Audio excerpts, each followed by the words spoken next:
and she focuses on studying the Sarajevo part of the world, and will be sharing her observations on the political, social environment as she studies it. And we'll have some PowerPoint slides to share with us. And then Don Bryant, most of you know, he's a legend here in Nebraska as far as a media broadcaster for the UNL Sports Department. And I didn't know this until I started investigating for this program, that he was actually a media liaison for the 1984 Olympics over in Sarajevo. So he has just great memories to share with us of that time when Sarajevo was certainly a calmer part of our world.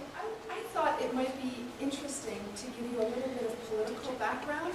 The book starts off with Hannah arriving in Sarajevo, but I think for me, if I didn't know anything about the history of Bosnia, the history of the conflict, it would be hard to understand kind of what was going on, and also to understand particularly what her lover, boyfriend ended up doing in the book, and I don't want to give too much away. But for me, I thought, I wish that she had gone into the war a little bit more, but obviously that's not what the book was about. So I thought today I would talk a little bit about the tragic history of Sarajevo and some of the things that were happening prior to her arriving.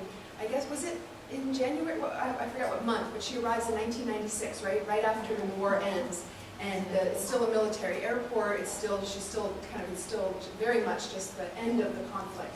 So I wanted to pick up there and then go backward and talk a little bit about the history of Sarajevo. And just a little bit of background on me and what I've been doing in Bosnia. I started going to Bosnia after the war in 2000. I was on an interdisciplinary group that was funded by the State Department and Department of Defense. They sent over an interdisciplinary group of scholars to assess what the international community had done or not done in Bosnia. And we traveled throughout Bosnia, and it was a surgeon, mental health professional, a historian, an economist, and we visited sites throughout Bosnia and asked the same series of questions in terms of kind of their response, their reaction to the international involvement, and particularly post-war reconstruction. So for me, that started in 2000.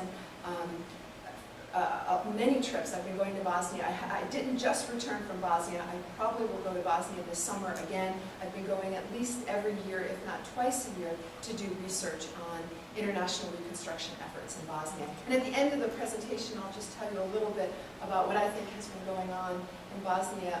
Recently, I have an article that just came out in last month's Foreign Affairs that talks about the death of Dayton and problems recently in Bosnia. And unfortunately, my feeling is that Bosnia is very close again to breaking up.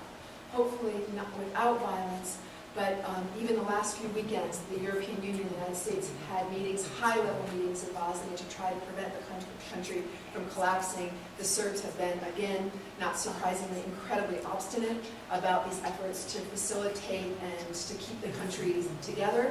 And some people say that even by the summer, by the time I get there this summer, there may not be a Bosnian state to do research on. It may be divided into Serb-dominated state that's working closely with Serbia, and then a Muslim and Croat state, and no one really knows what will happen by the summer. But hopefully that won't happen. Let me just change the slides. Well, we can go ahead and do that. Oh, do you want to do that? Okay. Yeah, if you just want to tell us when, we'll be more than happy to. I think what Hannah didn't realize, a lot of things when she got there, when she arrived in Sarajevo, and the thing that I want to talk a little bit about from a lot of the interviews that I did with Yugoslavs and Bosnians right after the conflict in 2000, is that Bosnia was truly a unique place in Yugoslavia. Yugoslavia was a very multi-ethnic country, but Bosnia in particular was very multi-ethnic, multi-religious, and a lot of the people that I have met, we started meeting with in 2000, even today, we had something that was truly unique. And they themselves were really shocked by the violence. And some of the women I can remember who were widows from the atrocities, the massacre in Srebrenica that happened in July of 1995. I interviewed some of those women in 2000, and a lot of them said the same thing that people in Sarajevo said: we had no idea that our country was going to break up, that it was going to be so violent. We really felt like, although things weren't perfect, that Muslims, Croats, and Serbs lived together in relative harmony, that people shared religious traditions, they shared cultural traditions, that it was really a melting pot, and they were very proud of that. And I remember asking a young guy who served in the Bosnian military what his background was, and he looked at me and said, "I'm Bosnian." And I said, "Well, yeah, I know you're Bosnian, but are you Muslim or you Croat?" And he said, "No, I was Bosnian." You know, I don't remember now if his mother was Muslim and his father was Croat, but to him, he was the embodiment of what they hoped Bosnia would be. So I think some of the people, and particularly the man that she meets and falls in love with in Sarajevo, he's somebody that is so disillusioned. He's so disillusioned with Bosnia, what happened in his country. He's disillusioned with the international community. And I think to some degree that was because for a long time, you know, up until really the violence started, sometimes even in their own village, people felt like it wasn't going to happen in their village. It might be happening over there in another part of Yugoslavia, but it wasn't going to happen in their village. People got along, and it wasn't, and violence wouldn't take place.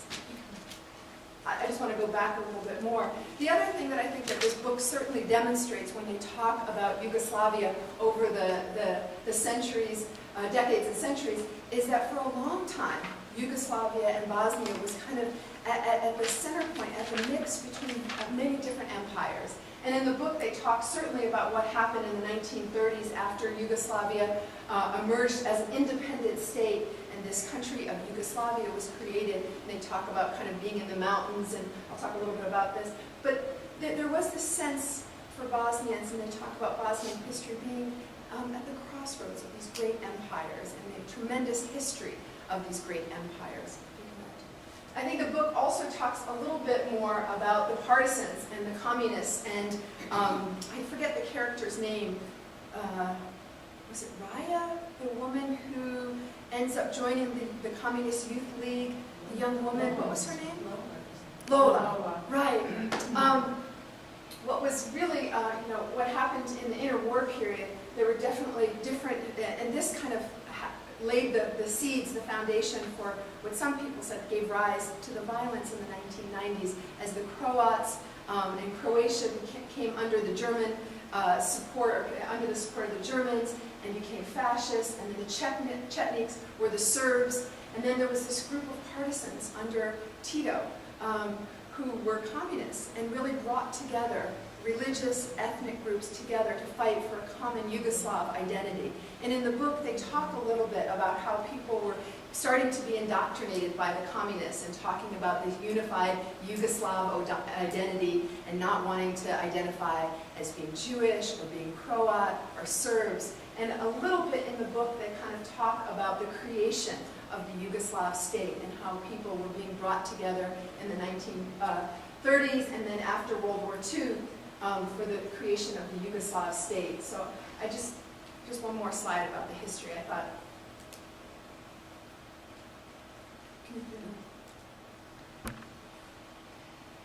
and this, I think, I wanted just to speak particularly to her boyfriend's disillusionment and how troubled he was. If you remember in the book, you know, he had lost his wife and his son was injured. But what it didn't really talk about, and the book certainly didn't have time to talk about, is why Bosnians to this day feel incredibly disillusioned with the international community, particularly international organizations. And I'm going to say that, but I also want to say that Bosnians, for the most part, still continue to look at the United States as being their savior, as the country that came to their rescue. And I talk about that a little bit in the article, the recent article about what the United States, I think, should do in terms of trying to re-engage Bosnia to hopefully keep the country together. But Bosnians, after the war, could not believe that the international community let the conflict play out the way it did.